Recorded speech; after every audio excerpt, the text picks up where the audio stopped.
नमस्कार दोस्तों, देशपाल इंस्टीट्यूट और मॉनिटर इंस्टीट्यूट के लाइव चैनल पे आपका बहुत-बहुत स्वागत है।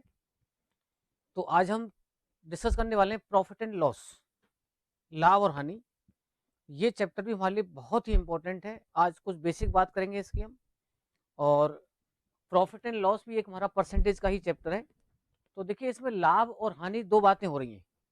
तो इस चैप्टर के अंदर 4-5 जो वर्ड हैं वो काम आते हैं हमारे, जैसे मान लो क्रय मूल्य, विक्रय मूल्य, यानी कॉस्टिंग प्राइस, सेलिंग प्राइस। तो जब हमारा कोई भी सवाल ऐसा आएगा जिसमें आप किसी चीज़ को कम में खरीदेंगे और ज़्यादा हम उसको सेल करेंगे। जब आपने कम में खरीदा, ज़्यादा में उसको बेचा हमने, तो फ़ायदा हो जाएगा। और यदि आपने उसको ज़्यादा में खरीदा और कम में बेचा, तो हमें नुकसान हो जाएगा। इसका मतलब लाभ का मतलब डिफरेंस है। डिफरेंस किसका? सेलिंग प्राइस का और कॉस्टिंग प्राइस का।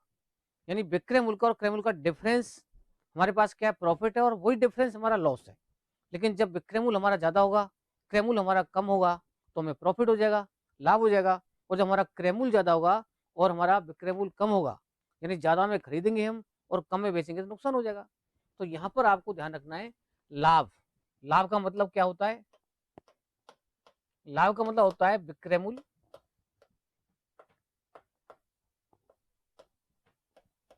माइनस में क्रय मूल्य। यानी की जो गेन है, प्रॉफिट है हमारे पास, इसको कह सकते हैं हम सेलिंग प्राइस माइनस में कॉस्टिंग प्राइस। इसी प्रकार से यदि मुझे हानि निकालनी है, यहाँ पर लॉस निकालना है, तो हानि क्या हो जाएगी? हानि हो जाएगी हमारे पास में क्रय मूल्य माइनस विक्रय मूल्य। इसका मतलब क्रय मूल्य ज़्यादा होगा, विक्रय मूल्य कम होगा, तो नुकसान हो जाएगा। इसको कहते हैं हम लॉस। लॉस हो जाएगा हमारे पास में सीपी माइनस में एसपी। इसका मतलब लाभ का मतलब भी डिफरेंस है और हानि का मतलब भी क्या है? डिफरेंस है।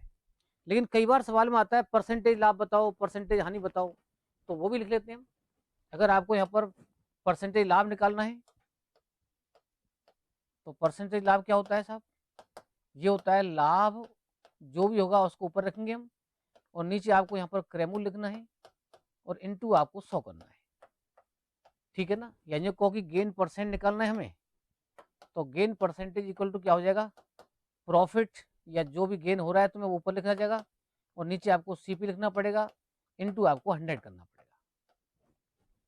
इसी प्रकार से यदि आपको परसेंटेज हानि निकालनी है, तो परसेंटेज हानि बराबर क्या हो जाएगा?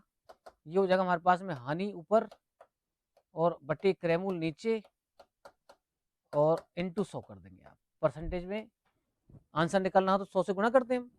तो ध्यान रखना है कि प्रॉफिट निकालो चाहे लॉस निकालो, तुलना हमेशा क्रय मूल्य से होगी।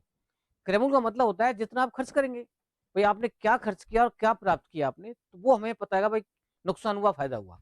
लेकिन ध्यान रखना है कि यदि परसेंटेज लाभ निकालना है तो भी तुलना क्रय मूल्य से की जाएगी, और परसेंटेज हानि निकालनी तो भी किससे की? क्रय मूल्य से की जाएगी।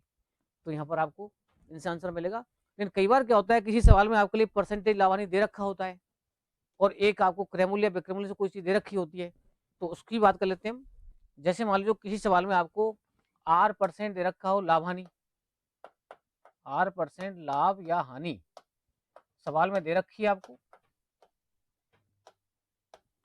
तो अगर विक्रय मूल्य निकालना है आपको, विक्रय मूल्य यानी सेलिंग प्राइस, तो क्या हो जाएगा बताओ? यहाँ पर क्रय मूल्य लिखेंगे हम, इंटू 100 प्लस माइनस R बटे 100, इसको आप नीचे लिखेंगे।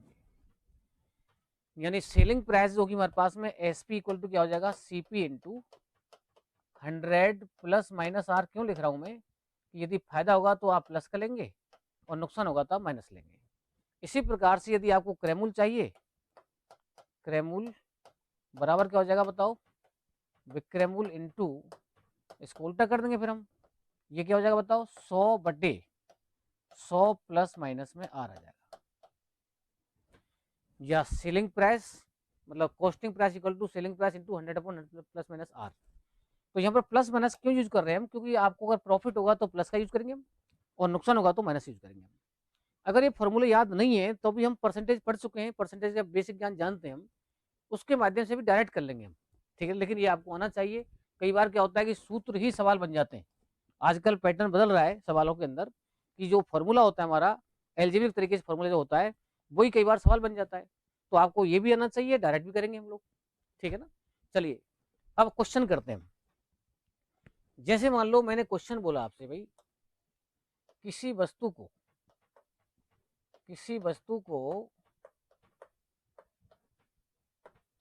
4500 रुपए में बेचने पर 10% हानि होती है। 10% क्या होती है? लॉस होता है, इसमें हानि होती है। तो वस्तु का क्रय मूल्य बताओ। तो वस्तु का क्रय मूल्य क्या है? क्रय मूल्य बताओ, ये पूछ रहा है आपसे। क्वेश्चन ये कह रहा है किसी वस्तु को आपने 4500 में बेचा, जब 4500 में हमने बेचा, सेल किया उसको, तो हमें नुकसान हुआ। सवाल पूछता है बताओ क्रय मूल्य कितना था। अब आप खुद सोचिए कि यदि आपने 4500 में उसको बेचा और आपको नुकसान हो गया, इसका मतलब आपने उसको ज्यादा में खरीदा था। अब ज्यादा में खरीदा, लेकिन देखो यहाँ पर आपको 10% लॉस दिया है इसने। 10% लॉस दिया है, इसका मतलब होता है 90%। अगर 10% प्रॉफिट होता तो 110% कहता मैं। अब देखिए बेसिक बात करते हैं, बेसिक एक जनरल बात करते हैं हम, कि इसने बोला कि भाई आपने जब 4500 में बेचा तो नुकसान हुआ, इसका मतलब आपने उसको ज्यादा में खरीदा था। इसका मतलब आपको 4500 से ज्यादा आंसर चाहिए। अब मेरे पास दो ही आंकड़े हैं बस, एक तो ये वाला, एक ये वाला है। अब मुझे 4500 इंटू, या तो मैं करूं 90/100, और या मैं करूं 4500 इंटू 100/90। अब आप खुद सोच रहे हैं यहाँ पर, एक थोड़ा सा दिमाग लगा रहे हैं हम कि हमारा भाई क्रय मूल्य ज्यादा है। अब मुझे बताओ इसमें ज्यादा आंसर किससे आएगा? ऊपर वाले से आएगा, नीचे वाले से आएगा? भाई मुझे ज्यादा आंसर चाहिए, क्रय मूल्य मुझे ज्यादा चाहिए कि नुकसान हो रहा है सवाल में, तो आप देख रहे हैं भाई नीचे वाले से ज्यादा आंसर आएगा। तो ऊपर देखो बड़ी संख्या ये दोनों में सेम है, यहाँ 90 में 100 का भाग दे रहे हैं, यहाँ 100 में 90 का भाग दे रहे हैं, तो ज्यादा उत्तर इससे आएगा ना हमारा। इसका मतलब ये हमारा नहीं बैठेगा, इससे हमारा आंसर आएगा। तो 90 जो कितनी बार कट रहा है? 5 बार, 50 बार कट गया, तो आंसर बताओ कितना आ गया? 5000 आ गया। ये हमारे पास में क्या गया? इसका सीपी यानी क्रय मूल्य आ गया। अगर आपको ऐसे दिमाग काम नहीं कर रहा है तो मैंने आपको सूत्र लिखा दिया अभी। सूत्र क्या लिखा है हमने, कि यदि आपको क्रय मूल्य चाहिए, सीपी चाहिए आपको, तो यहाँ पर आपको एसपी लिखना पड़ेगा। फिर आपको 100/100 प्लस माइनस में जो भी लाभ हानि का ऑपरेशन है वो करना पड़ेगा। तो आपके पास सेलिंग प्राइस कितनी थी यहाँ पर? 4500 थी। आपने 100/100 माइनस 10 किया, तो 100 माइनस 10 करेंगे तो ये 90 हो जाएगा यहाँ पर। और देखो वही सब हमारा आंसर आ गया, 4500 इंटू 100/90। 90 से 50 बार, और सीधा हमारा आंसर कितना गया? 5000 आ गया। तो मतलब ये कहने का हमारा कि सूत्र याद नहीं है तो भी कोई दिक्कत नहीं, लेकिन थोड़ा सा हमको दिमाग लगाना पड़ेगा बस। यदि आपने 4500 में बेचा तो आपको नुकसान हुआ, इसका मतलब क्रय मूल्य ज्यादा था। अब दो ही चीज तो तुम्हारे पास दे रखी है, 45 दे रखा है, 10% लॉस दे रखा है आपको। अब 10% लॉस का मतलब होता है 90%। अब 90% मतलब 90/100 होता है। तो या तो आपको 90/100 से गुणा करना था, या 100/90 से करना था। तो आपको यहाँ पर सीधा आंसर मिल गया। एक तरीका तो ये हुआ। दूसरा, मुंजवानी वैसे करते हैं, परसेंटेज के हिसाब से करते हैं। जैसे मान लीजिए इसने पूछा क्रय मूल्य बताओ, तो मैं यदि मान लेता हूं, माना मेरा क्रय मूल्य 100 था, माना क्रय मूल्य कितना था? 100। अभी कह रहा है 10% नुकसान हो रहा है तुम्हें, तो इसका मतलब सेलिंग प्राइस यानी विक्रय मूल्य कितना आ गया बताओ? 90 आ गया। और 90 का मान सवाल में दे रखा है आपको 4500। जब 90 की वैल्यू आपको 4500 दे रखी है, तो इसका मतलब है कि एक का मान कितना आ जाएगा? 50 आ जाएगा। और हमें क्या चाहिए? सीपी चाहिए, क्रय मूल्य चाहिए। तो 100 का मान निकाल लो आप, तो 100 का मान कितना आ जाएगा? 100 इंटू 50 का मतलब 5000 आ जाएगा। तो इस तरीके से हमारे लिए सबसे आसान तरीका रहेगा। जैसे आपने क्रय मूल्य 100 मान लिया, 10% नुकसान पर विक्रय मूल्य 90 हो गया, और 90 का मान दे रखा है सवाल में। जब 90 की वैल्यू 4500 है, तो 90 अनुपात कहो, 90 इकाई कहो, 90% कहो, कुछ भी कह सकते हैं यहाँ पर। तो 90% बराबर इतना, 100% बराबर कितना, या 90 इकाई इतनी, एक इतनी, 100 कितनी। 100 क्यों मान रहे भाई? 100 हम क्रय मूल्य मान चल रहे हैं, तो ध्यान रखना है 100 हमेशा क्रय मूल्य मानेंगे हम। तो 100 से ऊपर लाभ का विक्रय मूल्य, और 100 से नीचे हानि का विक्रय मूल्य, यानी 100 बीच में आ गया हमारा। यदि प्रॉफिट हो रहा है तो 100 से ऊपर ले जाएंगे हम, नुकसान हो 100 से नीचे ले आएंगे। ठीक है ना? चलिए और लेते हैं सवाल हम। जैसे मान लो मैंने कहा भाई किसी वस्तु को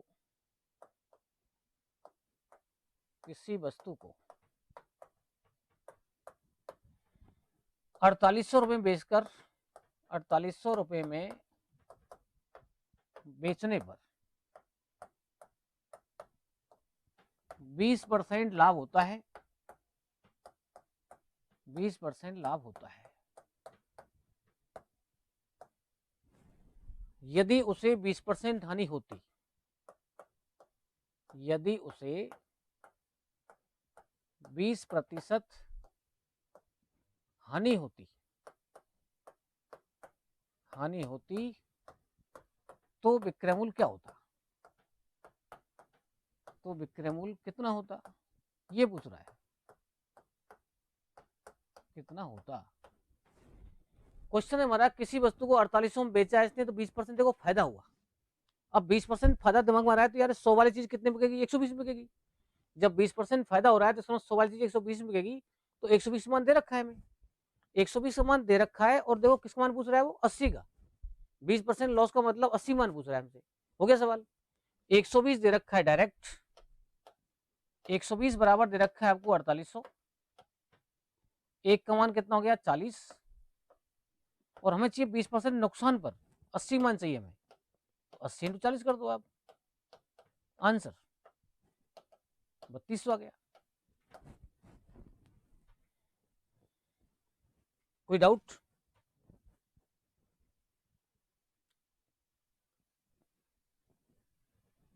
तो ये सबसे आसान तरीका रहा। 20% फायदा मतलब 120 का मान दे रखा है हमें, और 80 मान पूछ रहा है। कई बार क्या करता है कि वो आपसे परसेंटेज एक पूछ लेता है, दोनों विक्रय मूल्य देता है हमारे लिए। ऐसा भी सवाल लिखते हैं। चलो एक अगला सवाल लिखते हैं हम।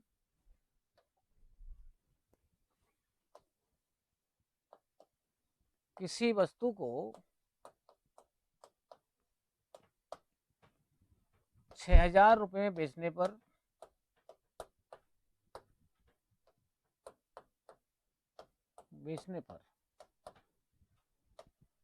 20% लाभ होता है,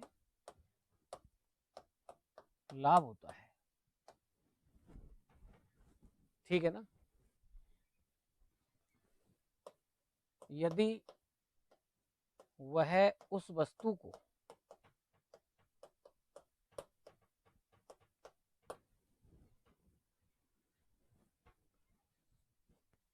3500 रुपए में बेचता,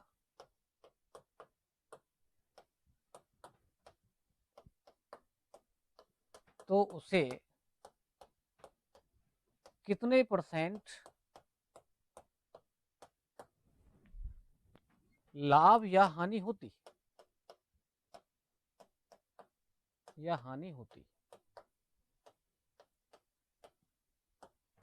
ये सवाल है। किसी वस्तु को 6000 में बेचा उसने, तो 20% क्या हुआ, फायदा हुआ।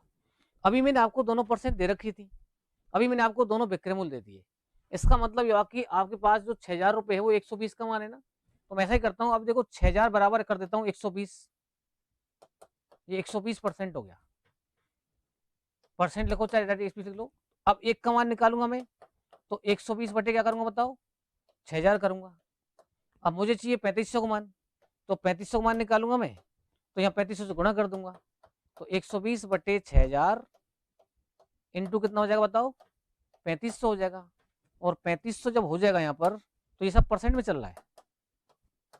इसका मतलब देखो काटते हैं इसको हम, इससे काट सकता हूँ 12 5 60, 50 बार कट रहा है, और 50 से काटो इसको, 0 0 5 7 35 70 आ गया।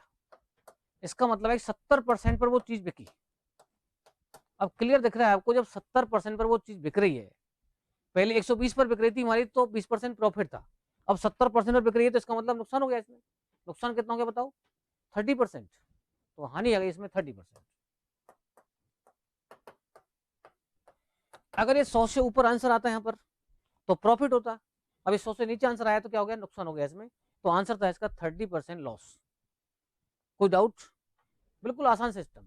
यदि आपने 6000 रुपए, देखो दोनों विक्रय मूल्य रखे हैं, जो चीज निकाली है उसको राइट हैंड साइड में रखो आप, और जो चीज दे रखी है दोनों आपको लेफ्ट में रखो।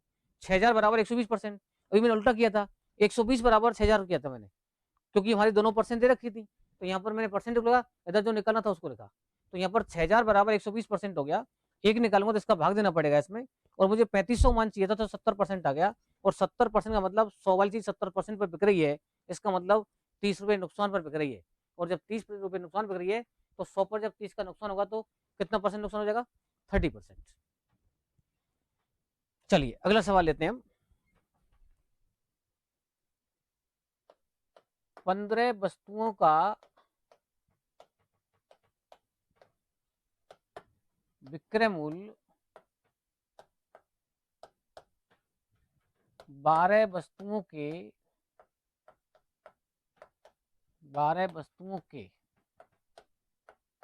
क्रय मूल्य के बराबर है, क्रय मूल्य के बराबर है, तो बताओ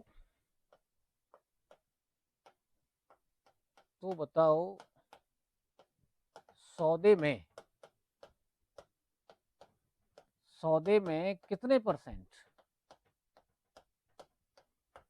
लाभ या हानि है, ये सवाल है। क्वेश्चन कह रहा है कि 15 वस्तुओं का जो विक्रय मूल्य है वो 12 वस्तुओं के क्रय मूल्य के बराबर है। सवाल पूछ रहा है, बताओ क्या हुआ इसमें।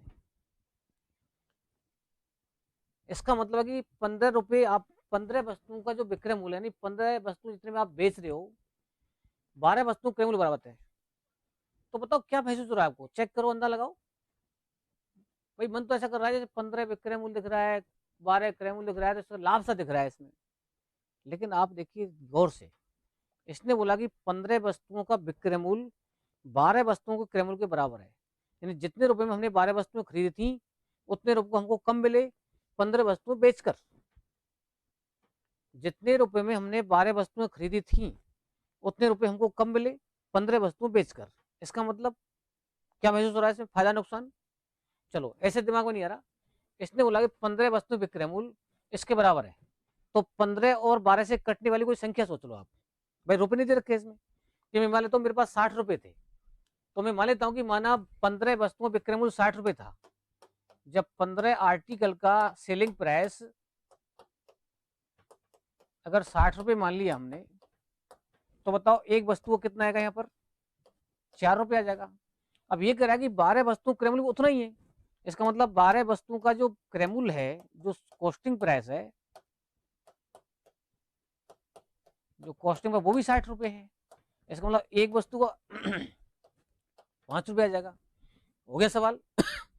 एक वस्तु हमारे पास में कितने में खरीदी हमने, 5 रुपए में। एक वस्तु खरीदी 5 रुपए में और बेची कितने हमने, 4 रुपए में। जब खरीद रहे 5 में, बेच रहे 4 में, तो नुकसान हो गया ना इसमें। नुकसान कितना हो गया बताओ, 1 रुपए का नुकसान हो गया। हानि हो गई यहाँ पर 1 रुपए की। जब हानि 1 रुपए की हो गई तो परसेंट हानि निकालनी है आपको, और जब परसेंट हानि निकालनी है तो 1 का नुकसान बताओ कितने पर, क्रय मूल्य कहाँ है, ये रहा 5 पर, तो 100 पर निकालो, कितना परसेंट हो गया बताओ, 20%। ये तो रही बिल्कुल बेसिक बात, विधि विधान से बात। लेकिन हम इतना सोचें क्यों, ये डायरेक्ट हमारे बहुत इंपॉर्टेंट सवाल है, बहुत ज्यादा आता है हर एग्जाम के अंदर, लेकिन फिर भी इसमें मिस्टेक कर जाते हैं हम, सिंपल सवाल को भी।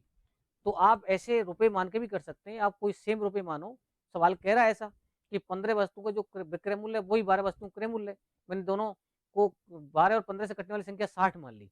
अब जो साहब 60 क्यों मान लिया आपने, आप तो एक्स और वाई मानो, खूब मानिए, क्या दिक्कत आ रही है। भाई अगर आपके पास में टाइम है खूब करने का सवाल को, कोई जल्दी नहीं है आपको, तो आराम से इस सवाल के अंदर 5 मिनट लगा सकते हैं आराम से। लेकिन जो सवाल 5 सेकंड का है उसमें 5 मिनट क्यों लगाएंगे हम। तो यहाँ पर ध्यान रखना है हमको कि ये अगर ऐसे सवाल है हमारे पास में तो हम कैसे करें इसको, हमको ऐसे करना चाहिए इसे। इसने बोला कि 15 वस्तु का सेलिंग प्राइस, मैं डायरेक्ट लिख रहा हूँ 15 का एसपी, ऐसे लिख रहा हूँ मैं, बराबर दे रखा है इसने 12 का सीपी, 12 का कॉस्टिंग प्राइस मानी क्रय मूल्य। अब ये बराबर दे रखा है, इसने क्लियर बराबर है, तो ये हम जानते हैं कि जब बीच में बराबर चिन्ह आ जाता है ना, तो सीधा अनुपात निकाल सकते हैं हम। और जब अनुपात निकाल सकते हैं तो अनुपात रहता है सामने। भाई ये मेरी वैल्यू आप बता सकते हैं, आपकी वैल्यू मैं बता सकता हूँ।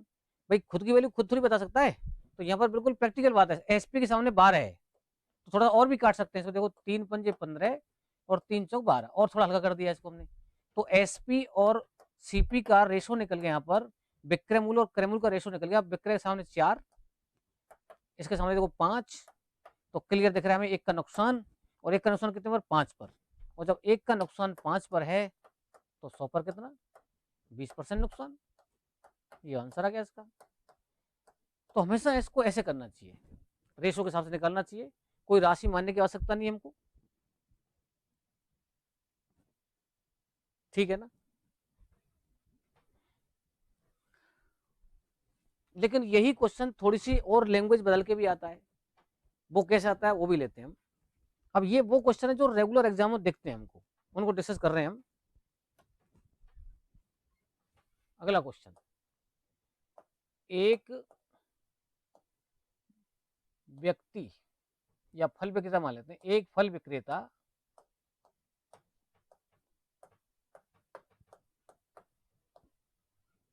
240 केले बेचकर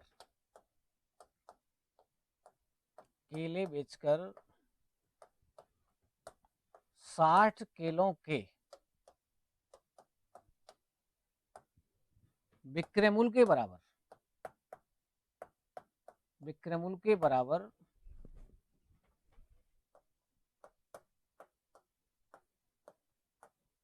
लाभ कमाता है,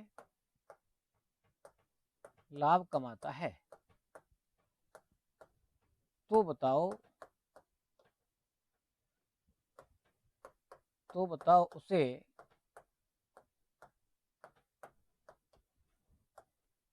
कितने % लाभ होता है, कितने प्रतिशत लाभ होता है, ये पूछ रहा है सवाल। क्वेश्चन कह रहा है भाई एक फल विक्रेता 240 केले बेच रहा है और 60 किलो के विक्रय मूल्य के बराबर प्रॉफिट कमाता है वो। अब मैंने बताया था आपके लिए भाई प्रॉफिट का मतलब डिफरेंस होता है और लॉस का मतलब भी डिफरेंस होता है। पहले बेसिक बात करते हैं एकदम। इसने बोला 240 केले इसने बेचे। अब यदि 240 केले इसने बेचे तो 240 केले खरीदे भी होंगे। तो यदि मैं देख रहा हूँ यहाँ पर 60 किलो विक्रय मूल्य, देखो लाभ आ रहा है इसमें। लाभ का मतलब होता है विक्रय मूल्य ज्यादा है सवाल में, क्रय मूल्य कम है। अब 240 तुम केले बेच रहे हो, तो ऐसा करता हूं मैं 240 किलो का विक्रय मूल्य, 240 का जो विक्रय मूल्य है यानी सेलिंग प्राइस है, और 240 का जो क्रय मूल्य है जो कॉस्टिंग प्राइस है। भाई 240 केले आपने कितने में खरीदे, कितने में बेचे, इनका जो डिफरेंस है वो दे रखा है सवाल ने क्लियर, 60 किलो के विक्रय मूल्य के बराबर। तो 60 किलो का 60 का क्या दे रखा है आपको, विक्रय मूल्य का मतलब एसपी दे रखा है। यही क्रय मूल्य भी आ सकता है, जरूर नहीं विक्रय मूल्य से तुलना करें हमेशा, वो क्रय मूल्य भी कह सकता है, तो सीपी लिख देंगे यहाँ पर हम। अब मैंने देखो एसपी पहले क्यों लिखा, विक्रय मूल्य पहले क्यों लिखा मैंने, क्योंकि सवाल लाभ बता रहा है। यदि ये सवाल में नुकसान होता तो मुझे फिर इसको पहले लिखना पड़ता, इसको बाद में लिखना पड़ता। लिखता मैं ऐसे ही सेम, 240 अगर केले बेच रहा है तो 240 केले खरीदूंगा मैं, तभी तो प्रॉफिट और लॉस निकालूंगा। कितने अपने वस्तु खरीदी कितनी बेची हमने, उनका डिफरेंस जो आएगा वो हमें लॉस और प्रॉफिट बताएगा। अब मुझे देखो, आप मुझे बताओ कि ये एसपी है, ये भी एसपी है, तो ऐसा करो इसको इधर ले आओ। जब ये 60 इधर आएगा तो इसमें से घटेगा ये, और जब घटेगा तो यहाँ बचेगा 180 का एसपी, और ये उधर चला जाएगा तो ये माइनस उधर जाएगा तो प्लस का हो जाएगा, बराबर 240 का क्या बताओ सीपी हो गया। अब सवाल देखो वही पुराना वाला सवाल आ गया, अभी जो सवाल कर रहे थे वही बन चुका है। अब तो थोड़ा सा हल्का कर लो इसको, 36 18 6 24।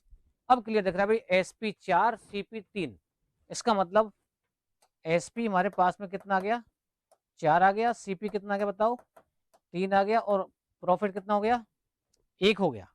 परसेंटेज प्रॉफिट निकालो। अब ये आप जानते हैं कि लाभ 1 है, लेकिन लाभ की तुलना किससे करनी है हमको, सीपी से क्रय मूल्य से करनी है। इनटू आप 100 करेंगे और आपका आंसर आ गया कितना 33 सही 1/3%। ये तो बिल्कुल बेसिक बात है, जैसे वो कह रहा है भाई प्रॉफिट हुआ, इसका मतलब पिछले सवाल में और इस सवाल में थोड़ा डिफरेंस था। पिछले सवाल में क्लियर बोल रखा था भाई इतनी वस्तु क्रय मूल्य इतनी वस्तु विक्रय मूल्य के बराबर है, तो डायरेक्ट बराबर कर दिया था हमने। यहाँ बराबर हमको कब करना पड़ा, जब उसका डिफरेंस लिया। तो बार बार मैं ये कह रहा हूँ आपसे कि ये लाभ जो है यहाँ पर, इसकी वजह से मैंने विक्रय मूल्य पहले लिखा है, क्रय मूल्य बाद में लिखा है। यदि यहाँ पर नुकसान होता तो इसको पहले लिखते, मैं इसको बाद में लिखते। यदि यहाँ पर तुलना हमारी विक्रय मूल्य से हो रही तो मैंने एसपी लिखा, यहाँ पर सेलिंग प्राइस लिखी। यदि ये तुलना हमारे पास में क्रय मूल्य से होती तो यहाँ पर मैं सीपी लिखता, क्रय मूल्य लिखता मैं। बिल्कुल एक लाइन का सवाल है, कोई इसके अंदर ऐसी चीज नहीं जो नहीं समझ में आ रही हो आपको भी। एक तरीका देखो ये हो गया इसका, दूसरा तरीका बताता हूं मैं आपको, इसमें तो कोई दिक्कत नहीं है। अब यहां पर एक कह रहा है आपसे, देखो यही चेक कर लेते हैं इसको। यहां पर एक कह रहा है भाई 60 किलो का विक्रय मूल्य, सपोज करो कि एक केले का विक्रय मूल्य 1 रुपया है। अगर एक केले का एसपी मान लिया हमने 1 रुपया, अगर एक केला 1 रुपये में बिका तो इसका मतलब प्रॉफिट हो रहा है इसके अंदर कितना बताओ? तो 240 कितने बिकेंगे हमारे पास में? 240 बिकेंगे। तो इसका मतलब सेलिंग प्राइस कितनी आएगी हमारे पास में? 240 आ गई। जब एक केले का सेलिंग प्राइस 1 है तो इसका मतलब विक्रय मूल्य आ गया हमारे पास में 240। 240 के लिए 240 बिकेंगे। और यहाँ पर लाभ दे रखा है इसने कितना बताओ? लाभ दे रखा है इसने 60 किलो के विक्रय के बराबर, तो 60 का लाभ हो रहा है इसके अंदर। जब आपको 60 का लाभ हो रहा है तो क्रय मूल्य निकाल सकते हैं हम। जब क्रय मूल्य निकालेंगे तो ये आप जानते हो कि जब लाभ होता है तो क्रय मूल्य कम होता है, विक्रय मूल्य ज्यादा होता है। तो आप इसमें से कम कर लो। जब इसमें से कम करेंगे हम तो कितना आएगा बताओ? 180 आएगा। और अब आंसर आ गया तुम्हारा कि भाई हमारे पास लाभ हो रहा है 60 का, 180 पर लाभ है, 100 पर कितना हुआ? तो आप यहाँ पर 60 को 3 बार काट सकते, 60 3 बार काट सकते हैं और आंसर देखो हो जाएगा 33/1/3%। तो ऐसे भी कर सकते हैं। यहाँ कह रखा है भाई केलों का विक्रय मूल्य, इसका मतलब है कि यहाँ पर आप क्लियर दे रखा है इसमें अगर एक केला 1 रुपये में बिकेगा तो 60 के लिए 60 रुपये बिकेंगे। जब 60 के लिए 60 रुपये बिकेंगे तो फायदा हुआ 60 रुपये का। और 240 के लिए 240 बिकेंगे तो विक्रय मूल्य 240। जब विक्रय मूल्य 240 लाभ 60 तो क्रय मूल्य कितना हो गया? 180 हो गया। तो इस प्रकार से भी आप इसको निकाल सकते हैं और ऐसे भी निकाल सकते हैं। ये बिल्कुल बेसिक बात है और ये भी बेसिक ही है, बस थोड़ा तरीका बदल दिया है इसमें निकालने का। बस ध्यान रखना है हमको कि यहाँ पर आपको लाभ दे रखा है तो एसपी और सीपी का डिफरेंस है, नुकसान दे रखा है तो सीपी और एसपी का डिफरेंस है। मतलब विक्रय मूल्य ज्यादा होगा क्रय मूल्य कम होगा तो फायदा हो जाएगा, और क्रय मूल्य ज्यादा होगा विक्रय मूल्य कम होगा तो नुकसान हो जाएगा यहाँ पर। चलो और लेता हूँ सवाल। किसी वस्तु को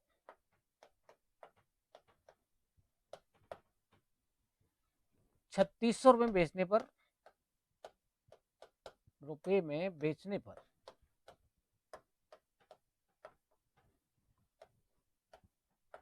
विक्रय मूल्य के 1/6 भाग के बराबर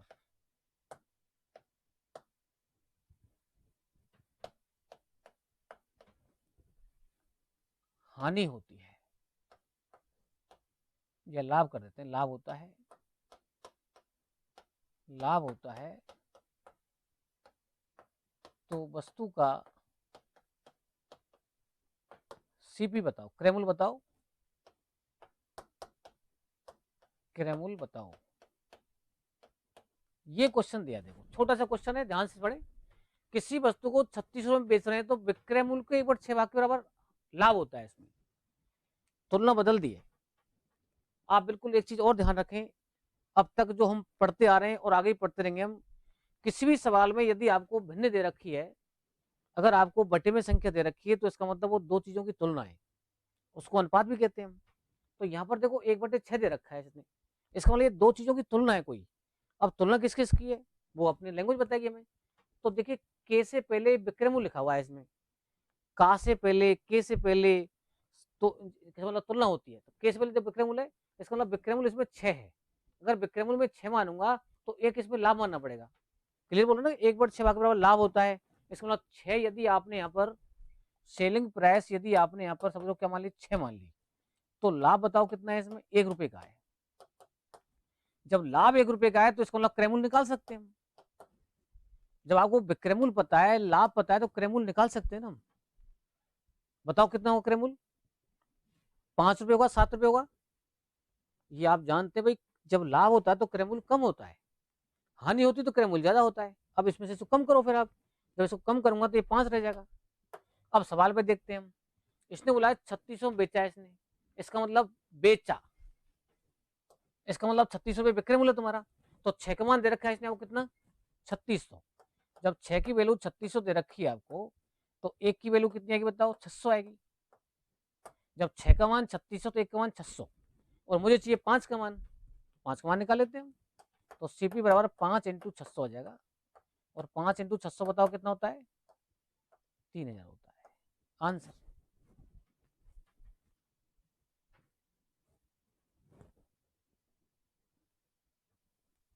ठीक है ना? कोई डाउट इसमें? बिल्कुल, ये ध्यान रखना है किसी भी भिन्न का मतलब दो चीजों की तुलना। अब जो कैसा हम तो विक्रमल को 100 मानेंगे, भाई ऐसा मानो आप ताकि 6 से कट जाए। अब विक्रमल तुमने 100 मान लिया इसके अंदर, या x मान लिया आपने, लेकिन आपको यहाँ पर एक बार 6 तो डायरेक्ट दिख रहा है ना। अब इसको मैं इतनी जरूरत क्या थी, जब आपको 36 यहाँ पर विक्रमूल दे रखा है मैंने, और इसका एक बार 6 निकालना था बस आपको। जब एक बार 6 निकालना तो आप 36 एक बार 6 निकाल लो ना सीधा ही। जब 3600 का एक बार 6 निकालेंगे हम तो 600 आएगा, और 600 इसमें घटाना ही तो है हमको। मुझे सवाल था। यदि आप ऐसे नहीं करना चाहते हैं, बिल्कुल बड़बड़ी क्वेश्चन था हमारा कि विक्रमूल से तुलना करवा रहा है और विक्रमूल आपको दे रखा है यहाँ पर, तो सीधा एक बार 6 तो करना है। तो बताओ 36 एक बार 6 कितना होता है, 600 होता है। तो 600 बस कम करना है आपको, आंसर। हाँ, अगर यहाँ पर हमारे पास में क्रेमुल होता है, अगर मैं ऐसे कहता क्रेमुल के एक बार 6 बराबर, तो इसका मतलब यहाँ पर क्रेमुल अब एक बार कितना आता है 6, तो क्रेमुल 6 लेते हम, यहाँ सीपी आप 6 लेते। लाभ कितना आता है इसमें बताओ, 1 आता। तो यहाँ पर आपका सीपी ये विक्रमूल निकालना पड़ता है, विक्रमूल कितना आता बताओ। अब देखो लाभ, क्रेमुल को एक बार 6 भाग के बराबर लाभ होता है। जब लाभ होता है तो इसका मतलब 6 पर 1 का लाभ, तो 7 का विक्रमूल हो जाएगा। अब 7 की वैल्यू 3600 कहलाएगी, तो फिर आपका आंकड़ा भी यहाँ पर ऐसा आएगा जो 7 से कट जाएगा। जैसे मान लो 3500 कर देता हूँ इसको मैं। अब नया सवाल बन गया ये, किसी वस्तु को 3500 में बेचने पर क्रेमुल के एक बार 6 भाग के बराबर लाभ होता है, ठीक है ना। अब मैं हानि भी कह सकता हूँ इसको। अब देखो क्रेमुल से तुलना करवा रहा है लाभ की, तो मैं क्रेमुल ही 6 मान लिया यहाँ पर। लाभ 1 का है तो इसका मतलब क्रेमुल कितना हो गया, 7 हो गया। अब 7 का मान दे रखा है इसने 3500, तो यहाँ पर मैं 7 का मान 3500 बोलूंगा। अब यहाँ पर 7 की वैल्यू 3500 हो गई, तो 1 अनुपात का मान कितना आ गया बताओ, 500 आ गया। और मुझे किसका मान चाहिए अब, क्रेमुल चाहिए, तो 6 का मान निकालो। तो 6 का मान कितना जाएगा, 6 इंटू 500 जाएगा। ये सीपी आ गया तुम्हारे पास 3000। तो मतलब ये कहने का कि सवाल बिल्कुल आसान होते हैं, वो परसेंटेज हो चाहे लाभानी हो, बस आपको थोड़ा सा ध्यान रखना है लैंग्वेज पर। चलिए आगे बढ़ते हैं थोड़ा सा और। जैसे क्वेश्चन बोला मैंने आपको, किसी वस्तु को 5% लाभ पर बेचा गया,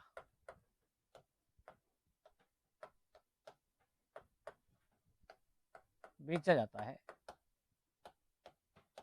यदि उसे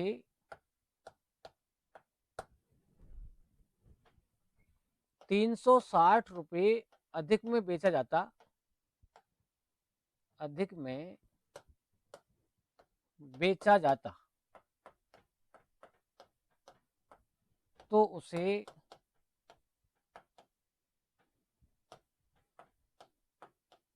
8% लाभ होता।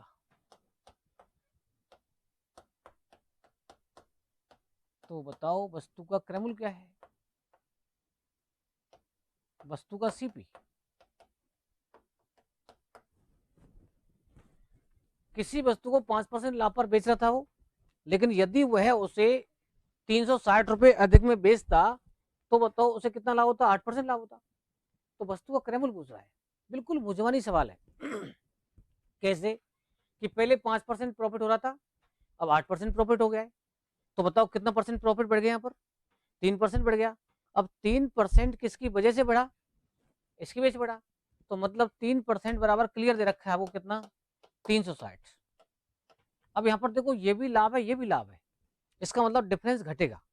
हाँ, यदि ये हानि होती, ये लाभ होता, तो आप 3 नहीं कहते, फिर इसको हमको 8 और 5 13 कहना पड़ता। लाभ हानि का डिफरेंस जुड़ेगा, अभी मैं सवाल बताऊंगा आपको कैसे जुड़ेगा। इसमें तो कोई दिक्कत नहीं है, ये भी लाभ है, ये भी लाभ है।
यदि उसे 480 रुपये अधिक में बेचते,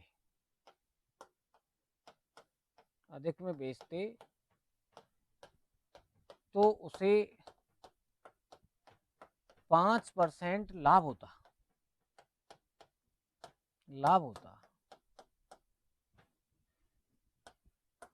तो 20% लाभ पर विक्रय मूल्य बताओ। थोड़ा चेंज करें सवाल, ध्यान से देखिए। सवाल कहता है किसी वस्तु को 7% हानि पर बेचा जाता है, 7% लॉस हो रहा है, तो उससे यदि उसे 480 रुपये अधिक दाम में बेचते हम, तो उसे 5% क्या होता, प्रॉफिट होता। अब आप खुद देखिए, 7% नुकसान से 5% प्रॉफिट में आ गए आप, यानी आप इधर से आप इधर आ गए। इसका मतलब है कि ये डिफरेंस जुड़ जाएगा हमारा। इसका मतलब पहले चीज आपकी बिक रही थी जैसे 93 में, अब बिक रही है आपकी 105 में, तो दोनों का डिफरेंस कितना आ रहा है देखो उनका भाई। 93 और 105 का डिफरेंस कितना आएगा भाई, 12 तो आएगा भाई। 105 में 93 घटाएंगे, 5 में 3 2 आएगा, ये आएगा। इसका मतलब दोनों का डिफरेंस 12 आ रहा है। तो यही मैं कह रहा था आपसे भाई, लाभ हानि का डिफरेंस लेंगे तो जुड़ जाएगा, 7 और 5 12 होगा। तो इतना टाइम वेस्ट नहीं करेंगे हम। तो यदि दोनों हानि आई तो डिफरेंस घटेगा, यदि दोनों लाभ आए तो डिफरेंस घटेगा। लेकिन एक लाभ है एक हानि है और डिफरेंस कर रहे हो तो जुड़ जाएगा वो।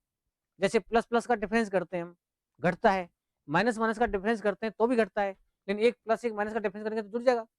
अब मैं कहूँ आपसे भाई 7 में से 5 घटाओ, कितना आएगा, 2 आएगा।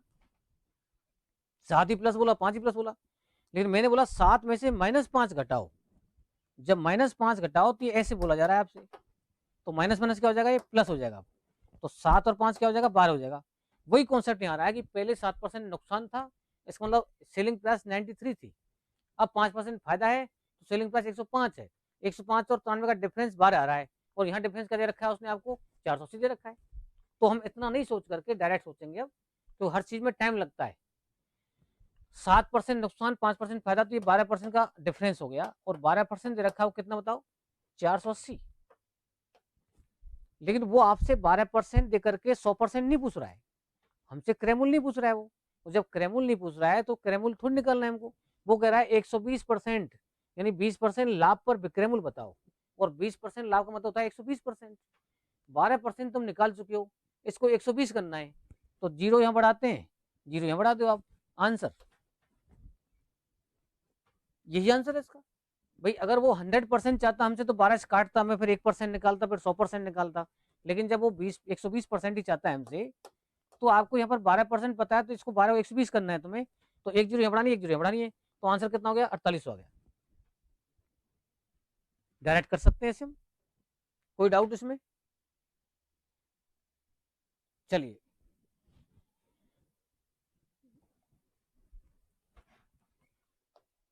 एक बेईमान दुकानदार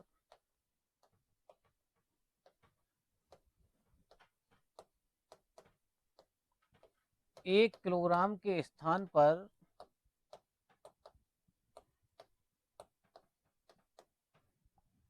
800 ग्राम तोलता है।